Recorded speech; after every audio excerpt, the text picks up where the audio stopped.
retreat sees hundreds having their issues addressed.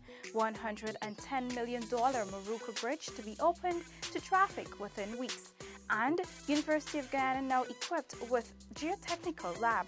These stories and more in this week's InfoHub recap, where we review stories covered for the week of March 25 to 29. The future of Guyana has never looked better. Our nation is on the cusp of a development program like never seen before.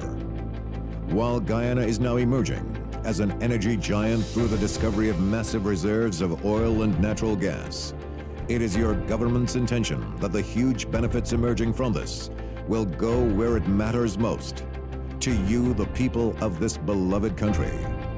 There is a surge of confidence in the way Guyana is governed once again, and the level of investor interest is unprecedented. Guyana is poised to become the breadbasket of the region, and the pace at which this nation will grow through prudent fiscal management will be nothing short of impressive. But more than anything else will be the way every Guyanese, regardless of color, class, or creed, becomes a part of this historic period of national transformation, sharing in the wealth and well-being of it all as one Guyana. President David Granger and Prime Minister Moses Nagamutu returned to the country after undergoing successful medical checkups. The head of state successfully completed the first phase of treatment for non-Hodgkin lymphoma. He is expected to commence radiotherapy in early April 2019. Meanwhile, Prime Minister Nagamutu completed a medical checkup 1 year after undergoing open-heart surgery. The majority ruling handed down on March 21 by the Court of Appeal reaffirms the position held by the coalition government that the December 21, 2018 wake-up in the National Assembly had no legal or constitutional bearing. This is according to Vice President and Minister of Foreign Affairs Carl Greenidge, who said that the administration returns to business as usual. Minister Greenidge was at the time performing the function of head of state. He addressed the nation and the National Communications Network following the ruling by Acting Chancellor of the Judiciary Justice Janet Cummings Edwards and Appellate Judge Dawn Gregory. Both Chancellor Cummings Edwards and Justice Gregory overruled the January 31 ruling of Acting Chief Justice Roxanne George that the December 21 motion brought against the government by the opposition was valid. They maintained that a vote of 34 and not 33 was needed to see an absolute majority. The majority decision establishes that the coalition government is legal and lawful and constitutionally remains in office without hindrance or let. He reminded that the government was always confident that the required threshold for a no-confidence vote was 34 and not 33. This majority decision reaffirms and underscores that democracy in Guyana remains robust and strong, and that we are, as a society, making significant strides with regard to how we approach complex and difficult problems in a mature and responsible manner. While there is another leg of legal recourse, Minister Greenidge says the government remains in place. Parliament has also been restored. Minister Greenidge urged all citizens to continue their business and go about their daily activities with the full confidence that their safety and well-being are in good hands. Reporting for InfoHub, Alexis Rodney. Our InfoHub team spoke with citizens in downtown Georgetown on Monday, many of whom expressed happiness with the Court of Appeal's ruling regarding the December 21 vote in the National Assembly. As InfoHub took its team to the streets, several persons lauded the efforts the government is making to maintain the upward trajectory Guyana is in. Brentnell Demonic, who recently returned to Guyana, said it was the most opportune time to do so. I think it's the right time. I think it has been the right time that I came back because this is the time I'm seeing changes. I'm seeing changes along the way, and I have seen changes along the way. And I said to myself, I should also capitalize and be home here, because I could remember times when I ran out of Guyana looking for it, but it is right here. So Dexter McKenzie remarked that for him, it is business as usual, while he noted the improvement in living standards over the last 3 years. Basically, no one is perfect, but the government there's been improvement in many areas in terms of infrastructure is one you can see. Andre Fraser urged Guyanese to pay attention to the truth. He also expressed his satisfaction with the transparency of the government over the last few years. The opposition, they need to carry the story straight and stop being split press and propaganda, because that ain't good for our country at all, for the elders, nor for the youths them that come in, right? We don't need that, right? We have so many things that come into us, right, in this future, and we need to live as one. We want to stop this kind of divide and separate things. We have to come together as one.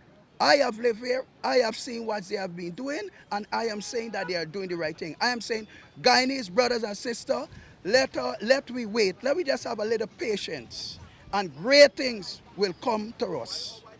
From Stabrook Market Square with videographer Leon Leung, Natisha Isaacs for InfoHub. The coalition government continues to demonstrate its commitment to ensuring that life's necessities are delivered to the people of Guyana.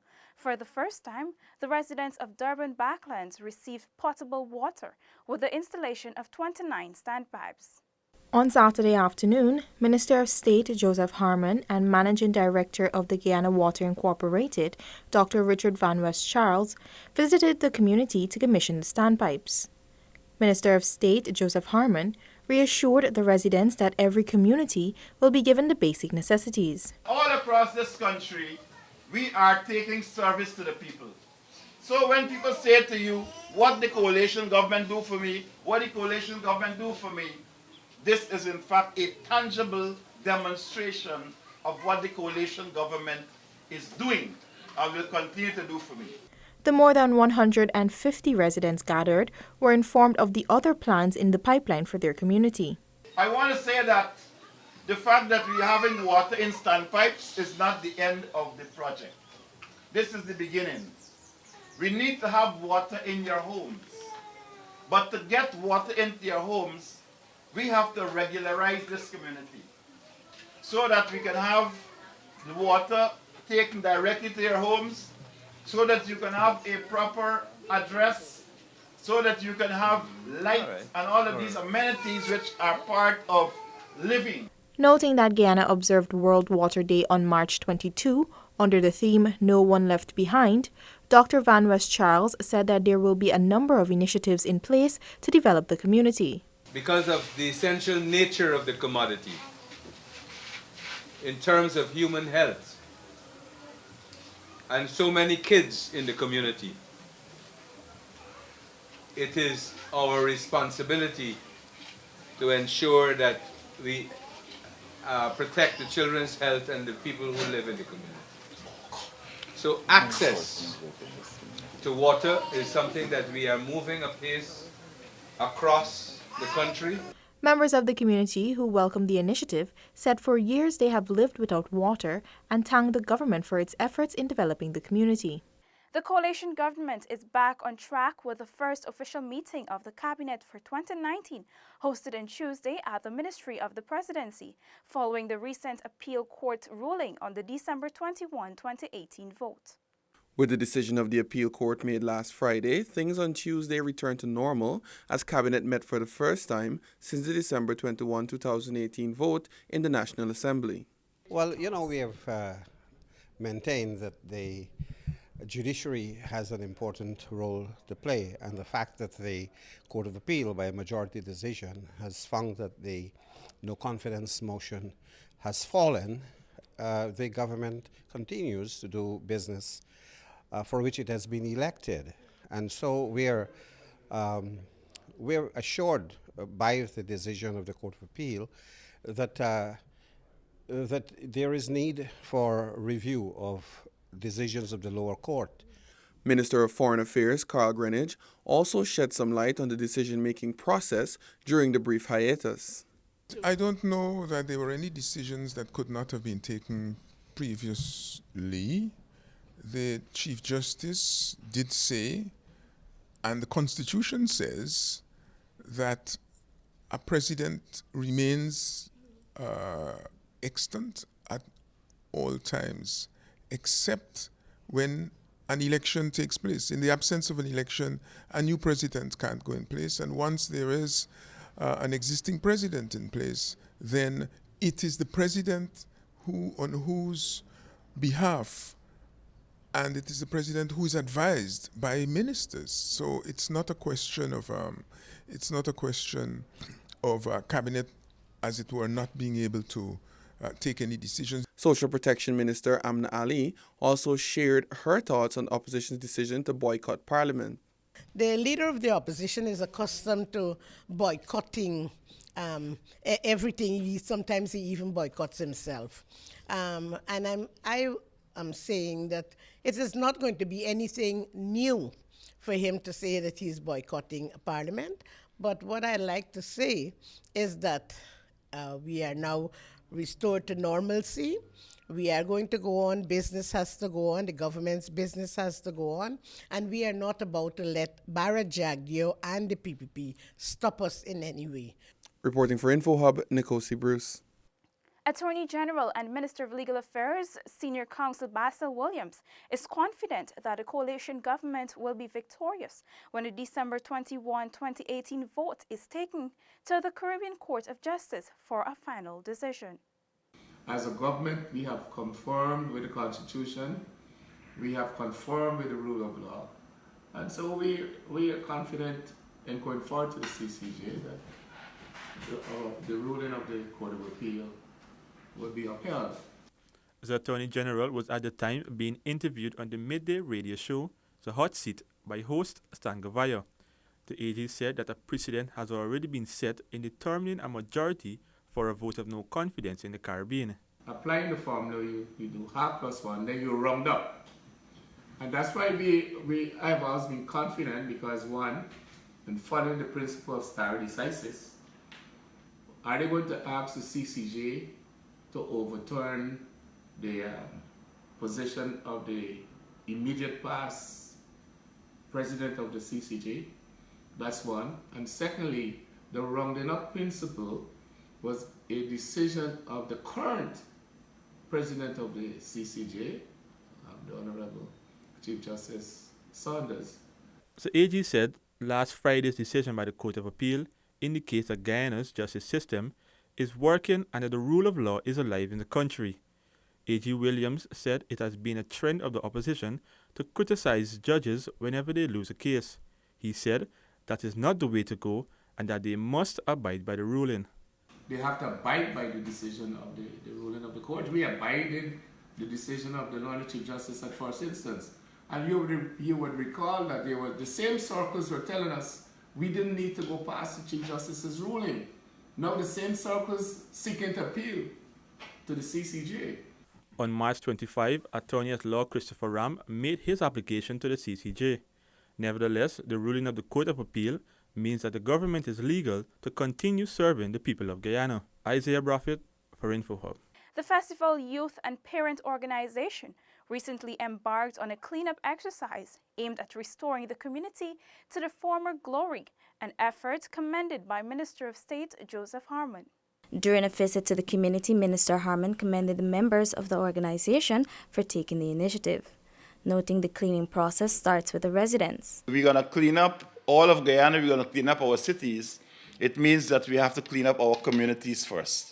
And this is where it starts. He noted that exercises such as these will surely restore the country's beauty and can prompt other communities to follow suit. Chairman of the organization, Richard Taylor, explained that the cleanup exercise began last week and will beautify Festival City and return it to a clean environment for residents. It's not just about cleaning the community, but also making the community self-sufficient.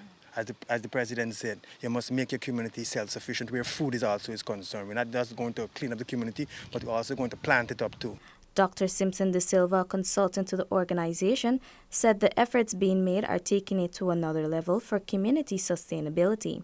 It is also in keeping with the Sustainable Development Goals, SDGs. Also present at the community visit was Acting Director General of the CDC, Lieutenant Colonel Kester Craig, who pledged the agency's support to the initiative. Festival City was established in 1972 to commemorate the hosting of the first Caribbean Festival of the Arts, CariFesto, and since then has become a home to a number of Guyanese. Neola Damon, InfoHub. The Central Housing and Planning Authority will be hosting an exhibition of 50 housing units at Prospect, East Bank, Demerara for low, moderate, and middle-income owners. On Tuesday, InfoHub paid a visit to the newly developed Prospect Housing Scheme on the east bank of Demerara, where more than 50 housing units were constructed by the Central Housing and Planning Authority, CHNPA, in collaboration with private investors. The exhibition will be held under the theme Embracing the Prospect of Affordable Living, Opening Doors While Opening Minds. CHNPA Public Relations Officer Ivor Wharton said Guyanese will be presented over the coming weekend with several housing options. Central Housing and Planning Authority would have constructed 20 low-income units, and together with some private developers, they would have constructed 30 units.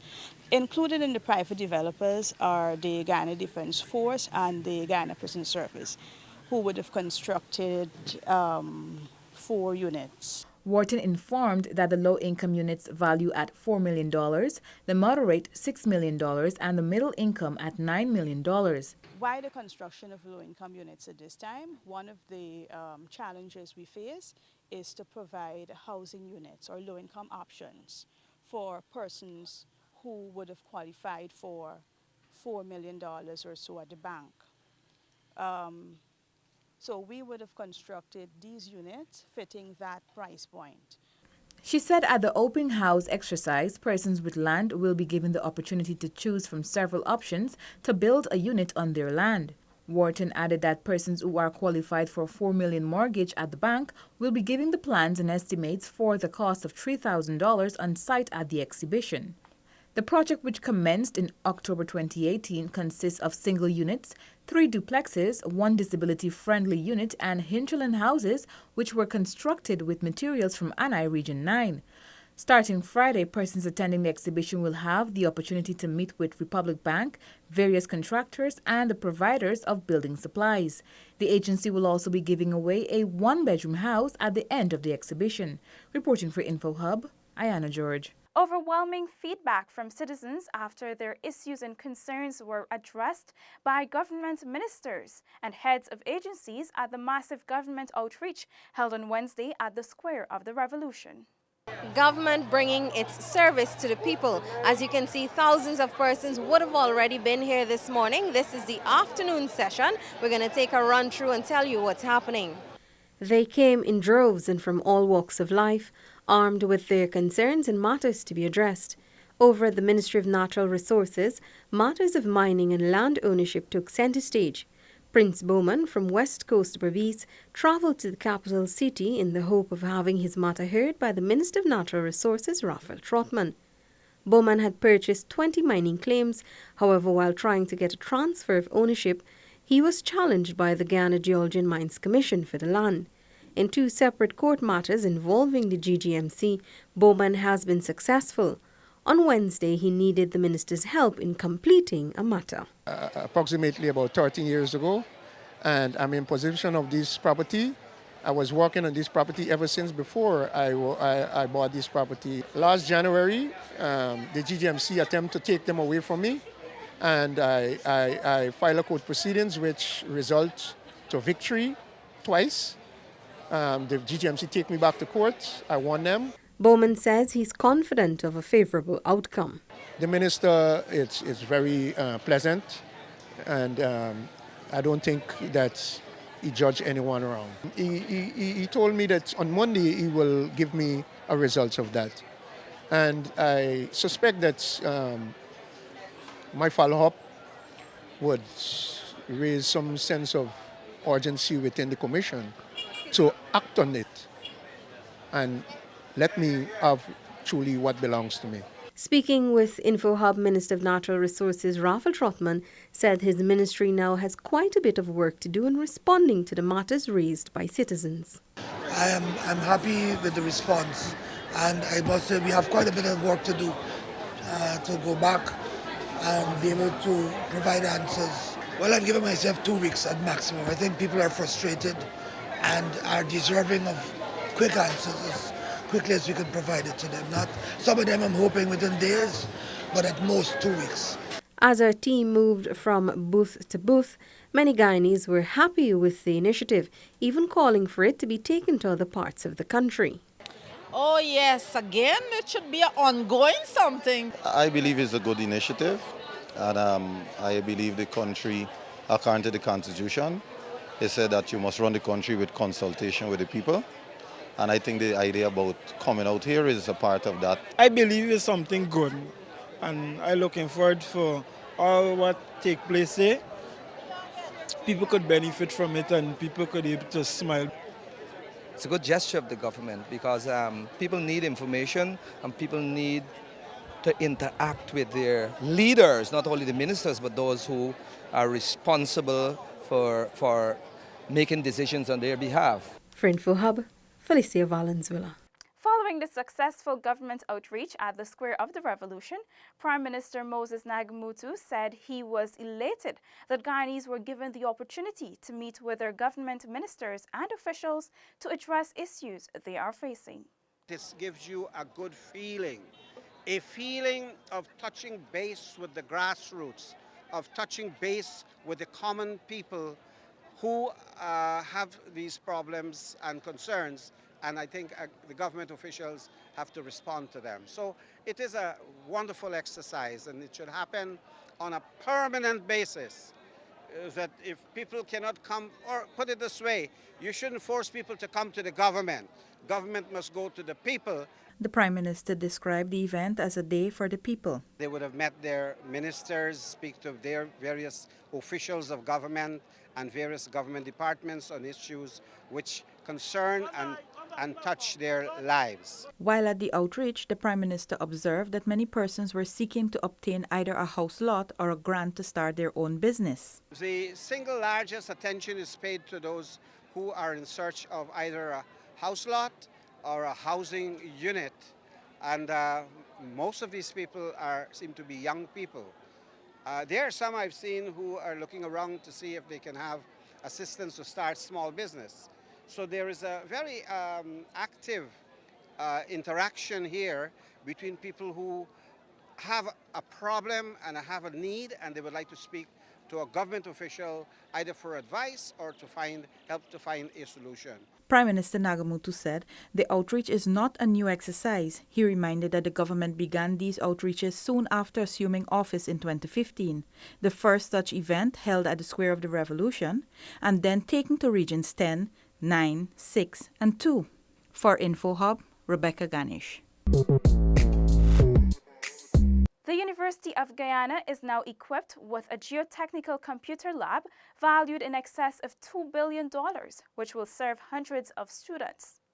The facility will benefit students from the petroleum engineering, mining, geological engineering, and civil engineering departments in the Faculty of Engineering and Technology. Delivering remarks at the officiating ceremony, Minister of Natural Resources Raphael Trotman cited the value of developing the University of Guyana. The students of the University of Guyana will undoubtedly climb to higher heights as a result of this collaboration. The Government of Guyana, through the Ministry of Natural Resources, remains committed to the long-term partnerships with this premier institution, sir, that is responsible for shaping the lives and minds of our young people. Managing Director of Schlumberger for Trinidad and the Caribbean, Sean Herrera, highlighted the company's commitment to educational development. Schlumberger is pleased to be donating computer workstations and petrol geoscience software licenses. This embodies the aforementioned commitment by Schlumberger to educational development. Petrol is one of the most widely used geoscience software platforms globally in the industry. Not only, therefore, will university students be using world-class software to augment their curriculum, but even more importantly, as graduates, they will be entering the workplace with valuable knowledge of and experience with a platform highly likely to be used by prospective employers locally and indeed globally. UG Vice-Chancellor Professor Ivelaw Griffith said that UG must train students with the country's needs in mind. We as a university cannot afford the luxury of being only reflective of what the university's needs are. We've got to pursue, reflect, and plan in regard to what the nation's needs are. The lab was refurbished with funds from the Ministry of Natural Resources and GGMC's grant, while the computer systems along with the relevant software and training were provided by Schlumberger. The facility is expected to also serve students of the UG Stain campus. Letitia Isaacs for InfoHub. Following the unprecedented response at the government outreach on Wednesday, the National Insurance Scheme made a decision to host a similar exercise at their head office. On Wednesday, right here at the Square of the Revolution, hundreds of Guyanese turned out to have their issues addressed by the relevant ministers and heads of agencies. Due to the overwhelming support, several agencies have opted to host separate public day activities to assist those persons they were unable to serve during the outreach. One such agency is the National Insurance Scheme. An open day will be held on April 5th right here at the Brickdam office. NIS Assistant Public Relations Officer Takesha White. It was very, very good. Kind of overwhelming too because so many persons visited us, and some of them we weren't able to deal with them on spot.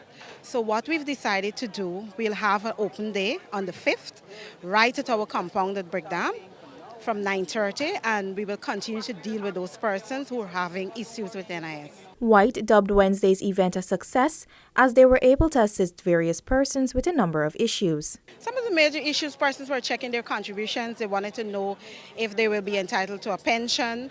There are some persons that had queries. They would have applied for their pensions, but they did not receive it on time. So we were able to advise them what was the reason for the delay in the processing of the pension. Overall, it was an excellent day.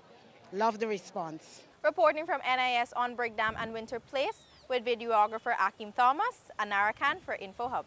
The massive turnout at the government outreach from citizens seeking to have their land and housing issues addressed prompted the Central Housing and Planning Authority to extend their services to Thursday right at the Square of the Revolution.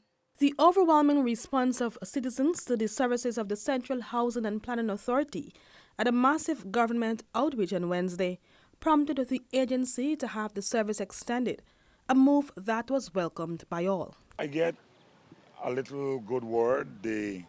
I speak with the Minister Armand yesterday, and he gave me a referral to come this morning, and I came this morning. So far, they was very helpful. They noticed my situation, take me up front. I get to speak to the representative. They say, they take my numbers, take my letter. When I applied since 2009, and they say they're going to give me a call as soon as I start doing what I got to do in vigilance. I wait long, too long, very long. I'm hungry, but I'm happy that I finally turned up again today and got through. Thank God. Very thankful that they had a repeat, I gotta say, because I would not have gotten through because there were so many people here yesterday, right? So I'm very thankful that I'm here today and I could have get some kind of assistance today done for me. It's good because, a lot of people need houses, a lot of people need to build, and then, I've applied for this when I had young kids grew up, till even one of my sons even applied for his own stuff. So, I think it's a good initiative because people need to get themselves in order where housing is concerned. I feel so nice because I'm waiting how much years now and I'm trying to get through. So thank God and thank the government that he provide my land. So tell me about where you get this land? Victoria. Yeah. So all you got to do now is just build? Build. Pay and build. Yes. So you live in Victoria? Where do you live in? Lamal Park. Yeah, in my sister-in-law house. And thank God I have my own now. We applied in 2017. We applied for a land for us. At the time, they didn't have any land. So they said we tried applying for the duplex, but we didn't get through that as well. So just now in there, they stated that there are lands available in Metamir and Vigilance. So we stated for Vigilance, and we're waiting for a response. Okay. So what do you think about this? I mean, you're a young couple, and so. Yeah, I think this is a good exercise. I think it's really helpful, and we're trusting that we get a good response. Reports indicate that almost 80% of the persons who converged at the Square of the Revolution on Wednesday were seeking the assistance of the CHNPA.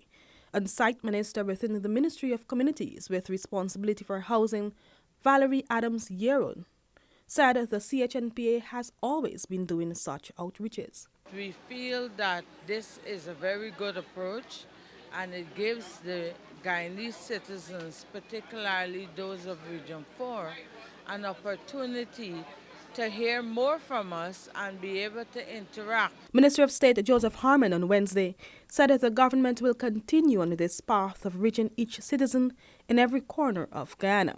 Reporting for InfoHub, Alexis Rodney.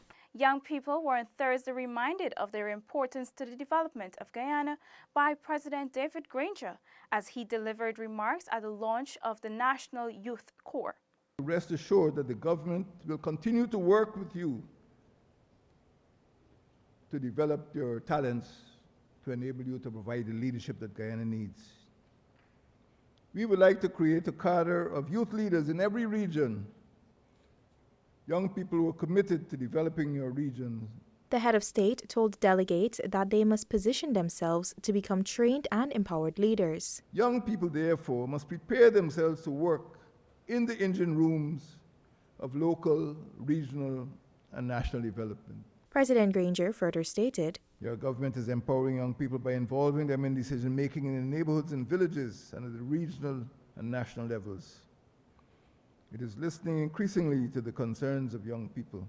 The president expressed that youth involvement must not be purely seen in governmental terms, but it must be seen also in cultural expression. He further pledged to ensure adequate opportunities for cultural expressions are made available. Reporting from the Regional Youth Caucus hosted at the Artichon Conference Center in Liliendal with videographer Leon Leung and Narakan for InfoHub. Minister of Public Infrastructure David Patterson, accompanied by Permanent Secretary Kenneth Jordan and a team of engineers, conducted an inspection of the works done on the $110 million Moruca Bridge, Region 1. The project is near completion and is slated to be opened to vehicular traffic within weeks. The $110 million Moruca Bridge will bring relief to the over 10,000 residents within the Region 1 sub-district who endured hardship with the old wooden structure. We had like 3 wooden bridges before this bridge. But of course, you know, it went bad, but it was wood. So this concrete bridge here for us is a plus. I think it's a very nice bridge that is put down there, and I think that would last for a very long time, and it would benefit we. I'm happy to know that, we got a nice bridge that everybody could get to walk, could get something living to cool, put in a taxi and take it across. So I'm happy to know that. Minister of Public Infrastructure David Patterson today visited and inspected the works done on the bridge. He committed to ensuring that works are done on the approaches on both sides of the bridge. But I'm quite pleased in the end to be able to do this for the community. It's an all-weather bridge. It has safety features. We're going to be putting on some lights on it, some solar lights. We're going to put on some navigation aids and those things like that. So therefore, at the end, within 3 weeks, that's the time that we have. In another 3 weeks, we're going to open it. It'll be a perfect example of what we should do for bridges in this communities. The bridge is phase 1. We have committed that we would go the approaches and the roads in the area. We've committed to do that. So obviously, we're going to do a bit more work in phase 1 to complete phase 1, which is the approaches, a concrete slab about 30 feet each side. And then obviously we're going to do the roads, both connecting roads to both sides of the bridge. That's phase 2, and then obviously phase 3 would be continuing the road network in the whole Santo Jose region. From the Moruca sub-district in Region 1 with videographer Kwesi Wishart, I am Seneca Thorne for InfoHub. Minister of State Joseph Harmon on Friday hosted a post-cabinet press conference where several pertinent issues were addressed. Minister Harmon said the first parliamentary sitting following the Court of Appeal's ruling on the validity of the December 21, 2018 vote would be in early April. I'm advised that the date for the next sitting of the National Assembly will be on the 11th of April, 2019. The minister said government awaits the advice of its legal counselor on the matter of dual citizenship of ministers of government. And it is also a matter which is being appealed to the Caribbean Court of Justice as one of the grounds for appeal. In that regard, the attorneys representing the state will advise the government with respect to the situation with members of the government that are dual citizens. So in that regard, I will say that this matter is still engaging the attention, and Cabinet has not made a ruling on it. In that regard, it is contemplated that on the 11th of April 2019, when the National Assembly sits, that all of the members on the government side will be there. Minister Harmon rubbished claims of the house-to-house registration process being used to disenfranchise eligible voters. When the enumerators from the Elections Commission go to your house, that you should be there. And therefore, if you reside overseas and you're not there at the time when the enumerators go to your house, then you cannot be considered to be on the list of electors. It's not a matter of disenfranchising anyone. Our laws do not provide for overseas voting, save and except those persons who are in the employ of the state and are in the embassies and so on abroad. Minister Harmon also answered pressing questions in relation to the implementation of the recommendations from the Lindo Creek COI. The government has not made a firm ruling on the matter. There are some recommendations that have been made by the Commission of Inquiry into that commission, into the atrocities which were committed and the deaths which occurred. But there's been no formal ruling on compensation as yet. Cabinet also approved the appointment of several boards. These include the establishment of a Juvenile Justice Committee, appointment of members of the Board of Directors of the Guyana Geology and Mines Commission, Guyana Forestry Commission, Guyana Gold Board, the Adoption Board, among others. It is to be noted that provision has been made on all of these boards for the appointment of members of the opposition, but it's important to note that over the last period, that none of these positions were taken up. Reporting for InfoHub, Nikosi Bruce. Do remember to subscribe to our website for more stories and follow us on our social media platforms for daily updates. This has been InfoHub Recap. Goodbye.